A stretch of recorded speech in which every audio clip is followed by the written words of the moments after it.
अगर आप एक नया लैपटॉप परचेस करने जा रहे हो तो आपको मेनली दो ऑप्शंस देखने मिलता है, गेमिंग और नॉन गेमिंग। ऑब्वियसली विंडोज़ के अंदर, और जिनके पास गेमिंग लैपटॉप है उन लोग समझते हैं कि उनके पास पूरी दुनिया है, दुनिया मुट्ठी में। और जिनके पास नॉन गेमिंग लैपटॉप्स है वो लोग अपने आप को बहुत ही अनलकी समझते हैं और सोचते हैं कि उनका लैपटॉप किसी काम का नहीं है। बट इस वाले वीडियो में हम आपको टोटल डिफरेंस बताएंगे, रियल यूसेज सिनेरियो बताएंगे कि आपके लिए कौन सा बेस्ट लैपटॉप है, क्या गेमिंग लैपटॉप आपको लेना चाहिए या फिर नॉन गेमिंग लैपटॉप। ये एक्चुअली आपके यूसेज पे डिपेंड करता है। और बहुत सारे लोग कंफ्यूज होते हैं, उनको लगता है नॉर्मल सा GTA वाई सिटी खेलना है, GTA सैन एंड्रीस खेलना है या हल्के फुल्के गेम खेलने हैं, तो भी वो लोग महंगा वाला एक गेमिंग लैपटॉप लेते हैं और फिर पछताते हैं जब उनका काम नहीं होता। तो इस वाले वीडियो में सारी कंफ्यूजन क्लियर करेंगे और आपको अंदर से दिलासा डालूंगा कि आपके लिए कौन सा लैपटॉप सही है और आपका कंफ्यूजन क्लियर हो जाएगा। तो लेट्स स्टार्ट। तो पहले हम डिफरेंसेस पे बात करते हैं। तो फर्स्ट पॉइंट हमें देखने मिलता है बिल्ड एंड डिजाइन, जो कि लैपटॉप में बहुत ही ज़्यादा इंपॉर्टेंट होता है। अगर बिल्ड खराब रहेगा, मतलब लैपटॉप का बिल्ड ही अगर अच्छा नहीं है, तो लैपटॉप ड्यूरेबल नहीं होगा।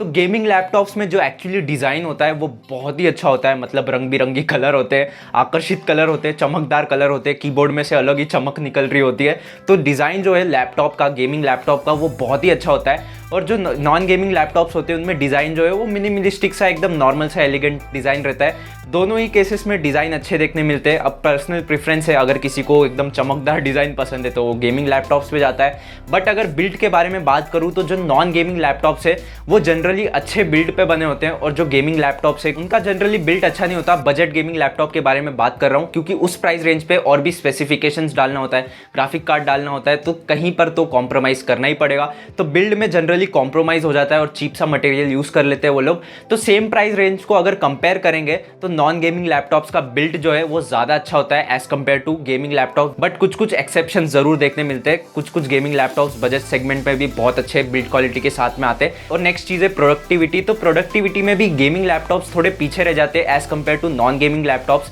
प्रोडक्टिविटी में आपको बैटरी लाइफ अच्छी देखने मिलनी चाहिए, पोर्टेबिलिटी अच्छी रहनी चाहिए और स्टेबिलिटी बहुत ही ज़्यादा अच्छी होनी चाहिए।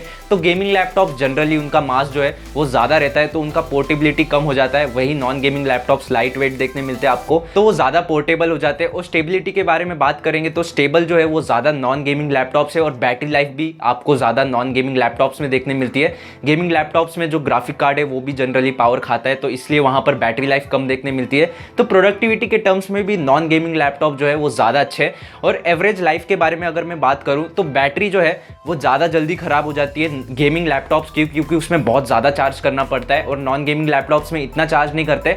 और प्लस उसका जो बिल्ड क्वालिटी है नॉन गेमिंग लैपटॉप्स का वो भी अच्छा है, तो इसलिए जो एवरेज लाइफ है वो नॉन गेमिंग लैपटॉप्स का बहुत ही ज़्यादा होता है। तो आपने देखा होगा कि जो नॉन गेमिंग लैपटॉप्स है वो ज़्यादा चल जाते हैं, और हर केस में एक्सेप्शंस तो होते ही हैं, तो इस केस में भी एक्सेप्शन है। कुछ कुछ गेमिंग लैपटॉप्स बहुत ही अच्छे प्रोडक्टिविटी के साथ में आते हैं, बहुत ही अच्छी बिल्ड क्वालिटी के साथ में आते हैं। सारी चीज़ें हम बताएंगे, बट उससे पहले हम परफॉर्मेंस के बारे में बात कर लेते हैं। तो परफॉर्मेंस जो है वो गेमिंग लैपटॉप का बहुत ही अच्छा होता है as compare to non gaming laptops, क्योंकि भले सेम प्रोसेसर लगाओ बट मैंने देखा है कि गेमिंग लैपटॉप में अच्छा परफॉर्मेंस देखने मिलता है। तो ये सारे केसेस थे, मतलब ये सारे पॉइंट्स थे जो आपको कंसीडर करना चाहिए। बट अभी मेन पॉइंट पे बात करते हैं आपके कंफ्यूजन के बारे में, मतलब आपको कौन सा लैपटॉप लेना चाहिए, gaming laptop, non gaming laptop. लोगों को तो अपनी नीड ही नहीं पता कि हमें कौन सी नीड है।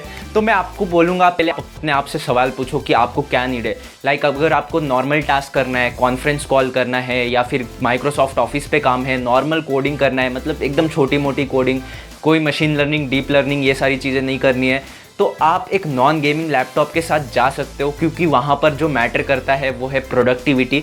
वहाँ पर ऐसा नहीं है कि परफॉर्मेंस कम देखने मिलेगा। माइक्रोसॉफ्ट ऑफिस को क्या ही परफॉर्मेंस में कंसीडर किया जाएगा, वो एकदम सेम लेवल परफॉर्म करेगा सारे लैपटॉप में। तो अगर आप डिसेंट सा नॉन गेमिंग लैपटॉप लेते हो तो आपको वहाँ पर प्रोडक्टिविटी बहुत ही अच्छा देखने मिलेगा। आपके ऑनलाइन क्लासेस के लिए, आप अगर छोटे मोटी कोडिंग कर रहे हो उसके लिए, या फिर कोई छोटा मोटा बिजनेस रन कर रहे हो, छोटा मोटा सॉफ्टवेयर रन कर रहे हो, तो उसके लिए भी जो नॉर्मल लैपटॉप्स होते हैं वो बहुत ही अच्छे होते हैं नॉन गेमिंग लैपटॉप्स, क्योंकि उनका जो बैटरी लाइफ है वो बहुत ही अच्छा होता है, बिल्ड क्वालिटी बहुत अच्छा होता है, लाइट वेट होता है, और आप कहीं पर भी लेके घूम सकते हो। जनरली कैंपस में लेके घूम सकते हो, कहीं पर भी बैठ के काम कर सकते हो, और रेस्टोरेंट में बैठ के काम कर सकते हो। रेस्टोरेंट में बैठ के गेमिंग नहीं कर सकते हम ऑब्वियसली।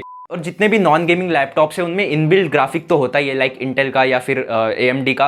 तो उसमें आप छोटे मोटे गेम भी खेल सकते हो, like GTA San Andreas, Vice City, छोटे मोटे गेम्स तो जनरली आप खेल ही सकते हो। बट हाँ, आप GTA 5 जैसी हैवी गेम एकदम हाई सेटिंग पे नहीं खेल पाओगे, उसके लिए आपको गेमिंग लैपटॉप की ही नीड होगी। तो अगर आपको गेमिंग करना है और आपको अगर डीप लर्निंग करना है, हैवी डीप लर्निंग करना है, तो वहाँ पर जो है ग्राफिक कार्ड यूज़ होता है। बिना ग्राफिक कार्ड के भी आप यूज़ कर सकते हो डीप लर्निंग को, बट वहाँ पर जो टाइम है वो बहुत ही ज़्यादा लगता है, क्योंकि कंप्यूटेशन पावर उसमें ज़्यादा लगती है। तो ग्राफिक कार्ड इसलिए यूज़ हो रहा है। और अगर आपको 3D टास्किंग करना है, लाइक 3D जितने भी फेस एडिटिंग होता है या फिर ऑटोकैड वाले सॉफ्टवेयर चलाने, तो ऑब्वियसली आपको गेमिंग लैपटॉप की नीड पड़ेगी, एक्चुअली ग्राफिक कार्ड की नीड पड़ेगी। और वो भी लाइट ग्राफिक कार्ड नहीं, हैवी ग्राफिक कार्ड की नीड पड़ेगी। और हैवी ग्राफिक कार्ड अगर है तो ऑब्वियसली वो गेमिंग लैपटॉप बन जाता है। तो आपको डिसाइड करना है, आपको क्लियर करना है आपका माइंड कि आपको कौन सा लैपटॉप चाहिए, आपका काम क्या है एक्चुअली।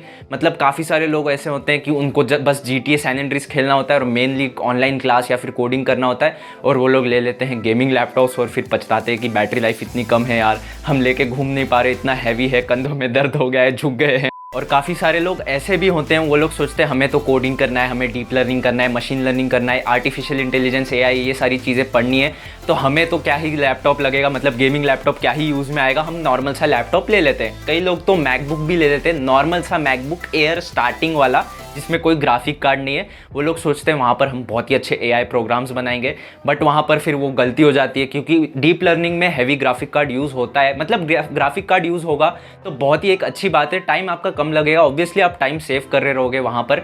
तो वहाँ पर आपको ऐसे गेमिंग लैपटॉप्स के साथ जाना चाहिए जहाँ पर आपको ग्राफिक कार्ड देखने मिल रहा है। और अगर आपको गेमिंग भी करनी है, अगर आपको 3D टास्क भी करना है, ऑटोकैड वाले सॉफ्टवेयर, सॉलिड वर्क जैसे सॉफ्टवेयर चलाना है, तो ऑब्वियसली आपको गेमिंग लैपटॉप की नीड होगी। एक और सिनेरियो है जहाँ पर फोटोशॉप, वीडियो एडिटिंग को भी कंसीडर किया जाता है। तो इस केस में डिपेंड करता है, एक्चुअली ये 2D सॉफ्टवेयर है, यहाँ पर ग्राफिक कार्ड बहुत ही कम यूज़ होता है, लाइक 6 से 7%।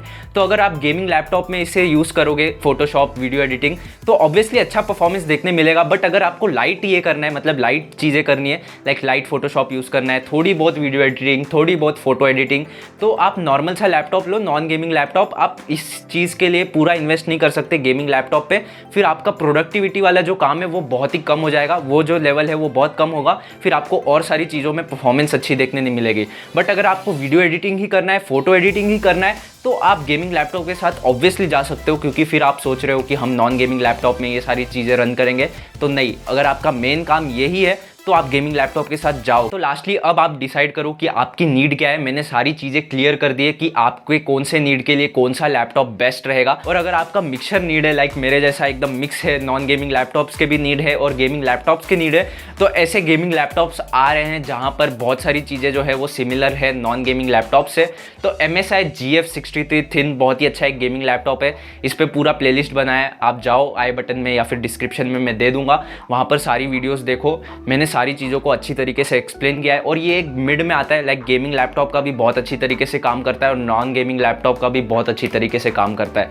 बट अगर आपका मेन जो फोकस है वो गेमिंग है, तो आप गेमिंग लैपटॉप पे ही जाओ जहाँ पर और तगड़ा ग्राफिक कार्ड यूज़ हो रहा हो। और अगर आपका मेन फोकस है प्रोडक्टिविटी, तो आप एक नॉन ग्राफिक कार्ड लैपटॉप के साथ जाओ। बट अगर आप बीच में हो तो MSI GF63 thin is the best option. तो मैंने सारे केसेस को कंसिडर कर लिया, नॉन गेमिंग, गेमिंग और दोनों का मिक्सचर। तो होपफुली अब आपको समझ में आ गया होगा कि आपको क्या करना है। तो फिलहाल इस वाले वीडियो के लिए इतना ही था। अगर आपको अच्छी लगी हो तो लाइक करो, सब्सक्राइब करो और भी वीडियोस चेकआउट करो, इंस्टाग्राम पे फॉलो कर लो। अगर आपका कुछ सवाल है तो ज़रूर इंस्टाग्राम पे पूछो, वहाँ पर कम्युनिकेट करना बहुत ईजी हो जाता है। हम नेक्स्ट वाले वीडियो में और भी कुछ इंटरेस्टिंग सी चीज़ करने की कोशिश करेंगे। तब तक के लिए बाय।